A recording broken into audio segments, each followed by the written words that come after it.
You remember when Stephen died? Stephen was the first martyr. They stoned him to death. And right before he died, he said he looked up and he saw Jesus standing at the right hand of God to accept him. I don't know if he'll stand up for me or for you, but he might. Let's talk a little bit more about what it looks like. Let's talk about what the Bema is.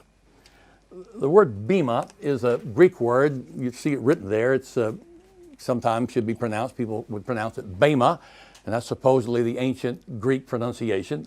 I'm not sure how anybody knows that for sure, but in Greek class they pronounce it Bema. Modern Greeks call it Bema. The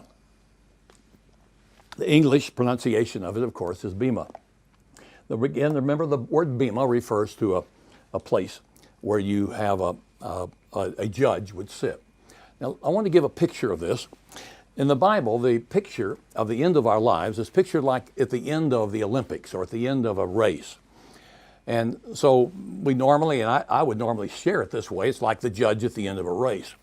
I had another faculty member here at the school point out, said, you know, the word Bema is never used for that seat that was at the end of the Olympics. And I thought, wow, what a picture.